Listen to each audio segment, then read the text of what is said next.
Hi guys, School here and welcome to another Derail Valley Simulator video. In this video, we're going to be looking at one of the new locomotives in Derail Valley Simulator, namely the DM3, which is this in front of us here. This is a diesel mechanical locomotive and is one of the first ones that you'll probably find yourself buying and unlocking after the DE2. It's a little bit hands-on, which also makes it very interesting to drive. So, let's get started. So, the DM3, as I've already said, is a diesel mechanical loco. Now, what that means is it uses a diesel engine to generate rotational power, and it transmits this power via fluid coupling to a gearbox, which in turn then drives the wheels. Note that the fluid coupling in the DM3 is not like the torque converter in the DH4. It's much more direct. And for that reason, unlike the DH4, it is possible to stall the engine in this DM3. Now with the DM3, you have to manually select the gear, and if the gear is too high and the RPM falls low enough, you'll stall the engine. So it's kind of like a car or a truck in that you must manually change through the sequence of gears when you're increasing speed, and then manually shift down through the gears when slowing down. Being careful, of course, not to select a lower gear too quickly, because you will throw the RPMs through the roof and you will blow the engine. And maybe I'll show you that. First of all, let's get inside the cab and I will show you around the controls. A little bit dark in here, so we're going to get my lantern out. On the back wall, not much going on. Obviously the texturing, which is rather exquisitely rusty. I do love this, it's so authentic. We have the handbrake here and we have doors on either side. Obviously a space for documents with not much use to us today. We'll just put our lantern down there a second, and then I can show you that this window does in fact open, and of course you can stick your head out the window whilst you're driving. Bit annoyed to hear that that doesn't squeak, but hey ho, we can't have it all. Right, so up on the top panel here, this is where you'll find all the switches and dials that you'll need. This is also where effectively the breaker is. This is one of the very old loco, very simple, this one in its design. But up on the top panel there, you've got the oil level on the left, you've got the brake pipe pressure in the middle, which I'm sure you're used to by now with the brake pipes, and of course, the main reservoir on the right. Down here, we have, and I'll discuss this more in detail when we get into this, we've got the oil temperature. We've got the tachometer, which shows you the engine RPM. We have the sand level down the bottom there on the left, and then we have the speedometer over here. The lights are here. We'll go through these. They're not quite like any other locomotive. They're a little bit different, but I'll explain them. Up on the top panel, this is where your electrics are. Your electrics for general electric switch, breaker, your starter, and then this is your actual starter switch. It looks just like that one, but this is the thing that actually starts the locomotive. Then you have obviously lights for sander and when you're applying sand and the wheel slip. And then down here you have the various lights, the dash light, cab light, and the wipers, which I'll also explain. Now, briefly, the controls that you see here, when you want to stop the vehicle, or turn it off, I should say, the fuel cutoff is the thing that you need to pull there. That is the sander when you want to apply sand. There is the horn. Then over on the left here, you have an engine brake, which we'll cover shortly. It has an engine brake on it, the reverser and throttle. Then you have the independent brake over here. Train brake is there, okay? And then the gearbox, which we will cover in more detail. But let's get it started first, and then you can hear it. So the way you start this is you flick the electric switch, flick the starter switch. You are now ready to start, so then hold the start button in. And you'll see tachometer coming up. It will fall back down to its idling position. The main reservoir is now being filled by the compressor, and that's applying brake pressure down the pipe. Oil temperature will start to rise as the engine warms up. So that gives me a nice little opportunity when we put the dash lights on and the cab light on. That gives me a nice opportunity to show the wipers, and then I'll show you the lights. So the wipers are kind of interesting. They have a few states. So obviously you've got position 1, which is a long intermittent wiper. It should go off in a second. You see it's quite a long. Then you've got position 2, which is a, when it settles down, is a short intermission, wiper, and then of course if you want continuous operation you put both switches on. So it's kind of like a 3-state 2-switch kind of deal. That's how it works. Okay, let me make it nighttime and then I'll show you how the lights work. Right, now this if you didn't know how this works, this can get really confusing. This is nothing like any of the locomotive in the way the lights work. So first of all, the thing to understand is the top set of switches are the lights type front and rear. So this is the front and this is the rear. This tells the system, if you like, what kind of light operation you want. In its default state, which is actually kind of wrong in its default state, we'll do the front lights first. So if you leave the type where it is and then you operate the first switch down here, what you'll find is you get a kind of a day running light. Okay, jump back in the cab and now we'll put on lights 2 and we'll jump back outside and you can see now we've got a really strong headlight. And then if we stay here and we then operate the lights type, you'll see what happens. It goes to red. I mean, at first this can be deeply confusing, but what's actually happening is you're basically saying whether you want the front lights to be in a kind of a white light position or a red light position. When it's down, it's in a white light position, and you can actually have 2 different headlights like that, and you can have just a side light. You can have it totally off, or you can have like a dipped beam. So high beam, dipped beam, running lights, and that is what you get for the white lights. If you flick the switch, so you flick the type switch like this, it then goes into an equivalent, but for the red light. So 2 switches on would then give you quite a bright red light. But if you only have one of them turned on, you get a sort of a day-night light, if you see what I mean, like a marker light. Okay, so having explained that, let me just turn that off a second. We'll turn those lights off. Let's look at the rear lights, okay? So in the current position by default, if we flick that on, you would expect it to have a red light because it's at the back. But you don't. You get a white light, which is a little bit confusing. So actually what you want for normal operation driving forward, you actually want that down and that one up. So that will be in white position, that will be in red position. So think of it as up for red, down for white. And then the usual thing of 1 or 2 positions basically says this is how bright I want it. So this actually has some interesting properties, because if you flick on all of these lights here like that, we'll end up with a strong front light, a strong front white light, and a strong red brake light. But we can actually flick that down and end up with a strong white light in both directions, which is actually very useful when you're doing shunting work. But in normal sort of situations, what you'll actually want is this down for white, that up for red, and then just however bright you want it. That's how the light works. I hope that made sense. It takes a little bit of getting used to. Okay, I made it daylight again.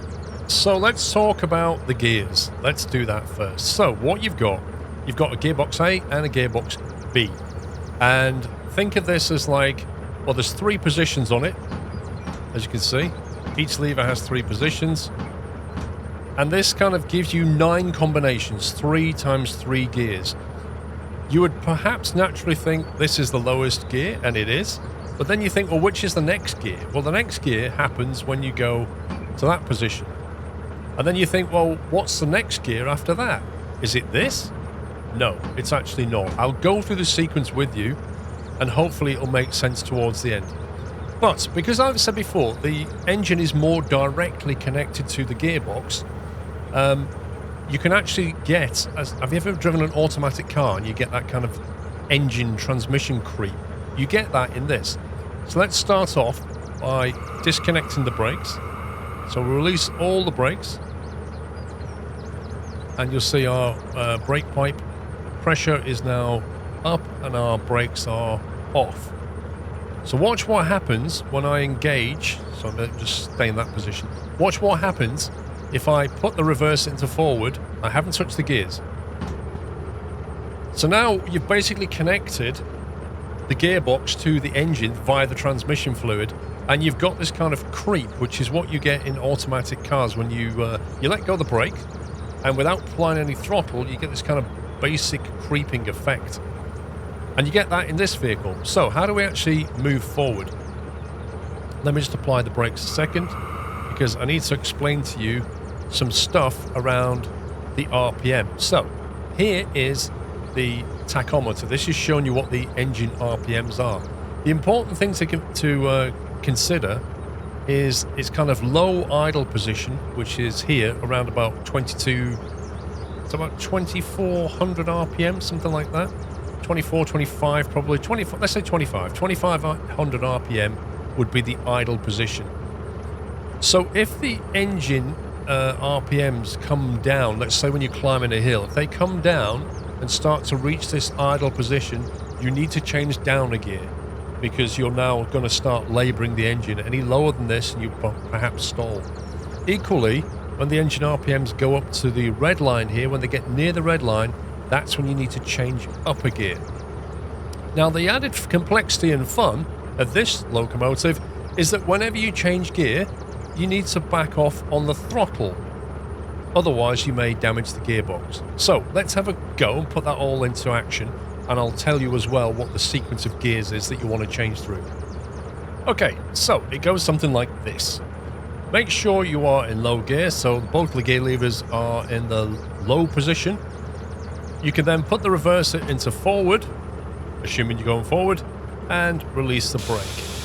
You'll see the whole thing will start to creep. Then we're going to apply the throttle, and when it gets to 100, we're going to change gear. The gear sequence, if this is position 1 and that's position 1, this is now in a 1-1 configuration. So the next gear after this will be 1-2. So I'm going to go 1-1, 1-2, then I'll go 2-1, 2-2. And then after that it slightly changes. So let's give it a go. Throttle up.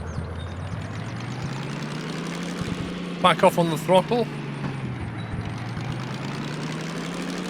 Back off on the throttle. 2-1.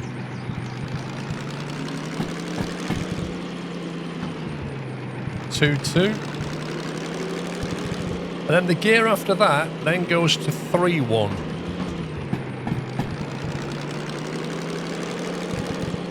Then 3-2.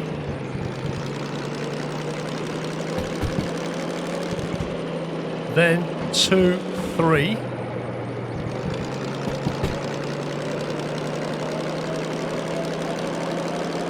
And then finally 3-3.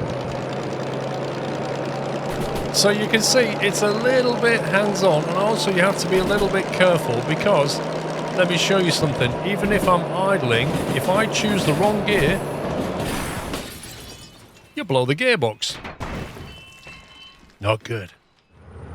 Right, so I've spawned another DM3 back here, and I've attached a nice load on it so we can try hauling it up this hill. But just briefly to go through the gear sequence. So it starts off 1-1, then it goes to 1-2, then it goes to 2-1, then it goes to 2-2, and then it goes to 3-1. And the way you do 3-1 really should be go to 3 and then come back to 1, so 3-1. Then you've got 3-2. Now you might think the next one is 3-3, but it's not. It's actually 2-3. And the way you go about that is to push that into 3 and pull that back to 2. And then finally, you go 3-3. As I said, this particular loco is a little bit more hands-on than the other ones. However, it is quite cheap to get the license, and it's quite cheap to repair. So if you do have a bit of a spill in it, it's actually one of the cheapest locos in the game to get repaired. So quite a lot of fun if you like that kind of thing, but if this is a bit too involved, the DH4 is probably the next best thing that you could try. So let's try hauling this. We've releasing the brakes now. We'll put the reverser into forward. Things will happen a lot more slowly now. You can see it starting to take the weight, but it can't really go very far this time because it's hauling a lot of stuff. So this time, we're start to bring the revs up slowly. There we go, a bit of wheel slip then. You see it's happening a lot more slowly now. This is how it would normally be. Getting close to the red line, so we back off on the throttle. And it's just like driving a manual truck or a car in that you govern the throttle. When you need to, you change the gear. And that's how you bring it up through the range. Now, whenever you're putting stress on the fluid in the fluid connector, as we are now, you'll generate heat. So when we're making the engine transmit its power through the gearbox, we are going to generate heat, and that heat needs to be managed, of course. So now we're on 2.2. The next stage is 3.1. We'll let the revs build up a little bit. So up on the 3, down on the 1. And just keep your eye on the RPMs. We're going to start hitting this climb now. After 3.1 is 3.2.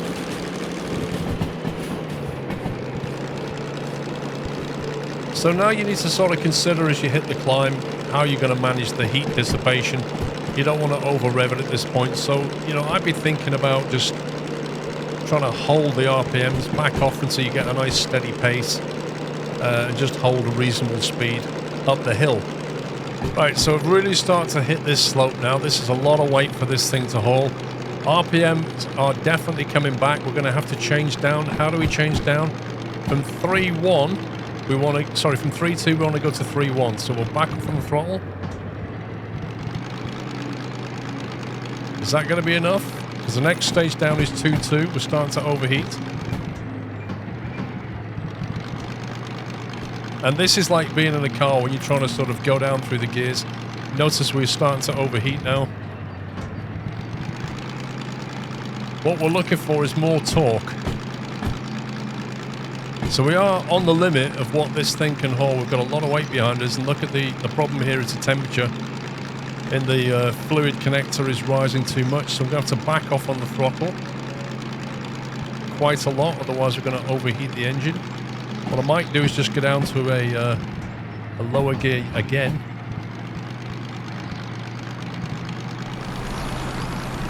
Start to get a wheel slip, so out comes the sand. And we'll just let the engine take it. I backed off on the throttle just to stop the RPMs from going too high.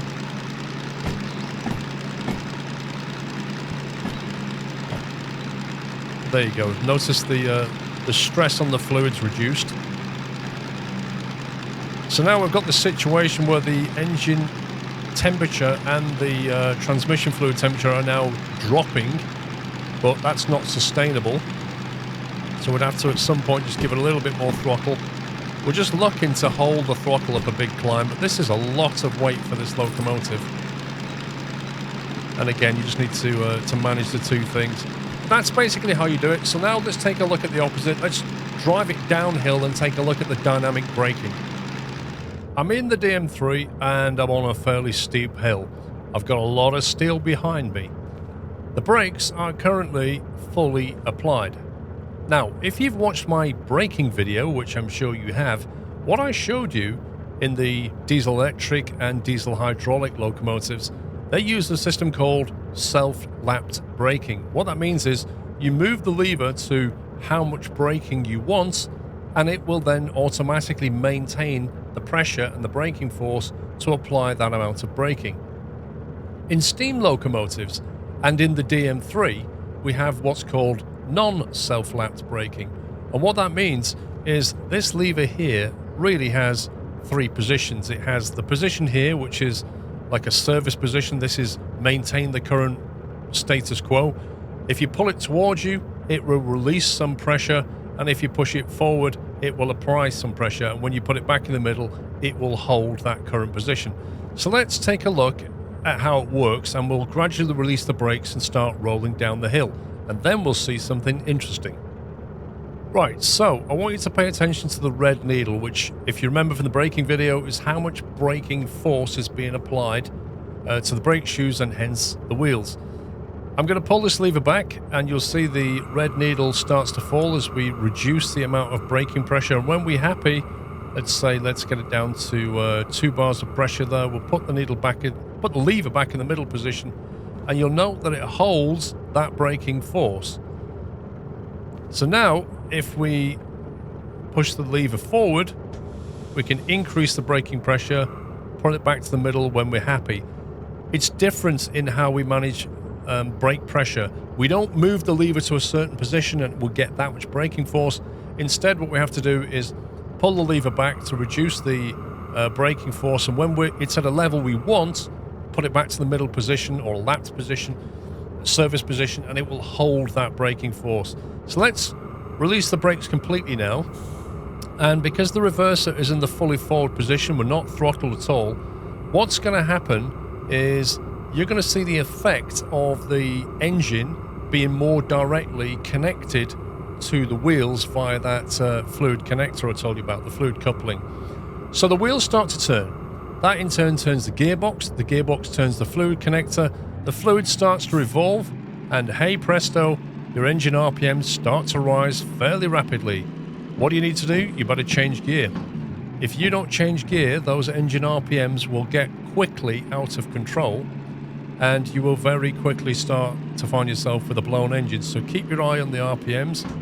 You can push this through the gears because the throttle's not being applied, but if you don't do it, you'll blow your engine. Let's take a look at the engine brake, which is this thing here. So with the throttle off, reverser forward, we can apply the engine brake, and you'll hear a rumbling sound. We're getting some wheel slip. Just drop some sand down. Getting a little bit too much, so we're going to have to actually apply some brake. So we'll put some brake on, put it back to the middle position. And what's going to happen is that is going to help us to keep the speed under control. We're definitely getting wheel slip. We're going to need some sand. The amount of engine braking that we're getting is causing the wheels to slip, and obviously if the track is wet, the problem will be even worse. But if you don't use engine braking, you're going to overheat those brakes very, very quickly. Right now, we've managed to get away, if I can press the right key, with only 1 bar or so of braking pressure being applied to the brakes constantly. But without the engine brake, we need a lot more. How does the engine brake work? Well, on this thing, it works a bit like a truck. If you've ever seen a Jake brake on an American truck, it's like that. It's engine compression. It's using engine compression. It cuts the fuel going into the engine, obviously, and then the basic cylinder engine compression is transferred to the wheels, and that has a braking effect on the wheels. Note also the engine temperature, the transmission temperature will have a tendency to rise because there's stress and friction going through that fluid connector. Speed is getting a little bit out of control again as the descent starts to pick up, so increase a little bit of brake pressure just to keep it under control, but you've just got to watch you don't overheat those brakes. I overdid it there. Release some pressure again. Yeah, overdid it there, but you get the idea. It's a lot more work. Let me turn that off. It's a lot more work driving a DM3 than it is a DH4, that's for sure. But it is a lot more fun and rewarding, and it is cheaper to get one. And don't forget, this sets you up for a steam train, because the steam train is a lot of work to manage, and it has non-self-lapping brakes as well. And that is the DM3 in a nutshell. A couple of small minor points to mention. First of all, you may notice down here this giant bar that runs across all 3 wheels. The gearbox is connected at the back there, as you can imagine, and that ensures that bar just makes sure that it delivers power to all 3 of the wheels directly. So effectively it has one big drive axle and then this bar that connects all 6 of the wheels together. Another thing is, when you're actually operating this, just make sure you keep that brake lever here. Don't be tempted to just leave it in the reverse or release position, I should say. That will cause some main brake pipe pressure to bleed. Always put it back into that middle position when you're done. That's where it should be. Unless you're releasing or applying brakes, leave it there. And finally, I did tell you about the sequence of gears, but there's nothing to stop you jumping gears. Like when you're driving a car, you know, you can go from second to fourth if you want to. There's nothing to stop you. Equally, you can go from, you know, fourth down to second. It's the same thing in a DM3. As long as you make sure that your engine RPMs are within that idle and red line range, it's fine. So, for example, I could jump to position 1-3 and start to apply the throttle. You know, it's labouring slightly, but it quickly recovers. And then from there, I could jump from like 1-3 to say 2-2, something like that. I could back off from here, then go 2-2, go 3-2. You know, you can jump gears if you want to. I just told you the official, most efficient way of doing it, but you'll find your own way of doing it. Anyway, I hope you enjoyed that kind of quick look at the DM3. It's a lot of fun. It's a lot more hands-on if that's your thing. It's also one of the cheapest things to get after the DE2. No doubt the DH4 is easier to drive than this, but like I say, this is cheap to repair. A very welcome addition, I would say, to Derail Valley Simulator. That's it for this video, guys. If you enjoyed it, please give me a thumbs up. Take care. Happy training.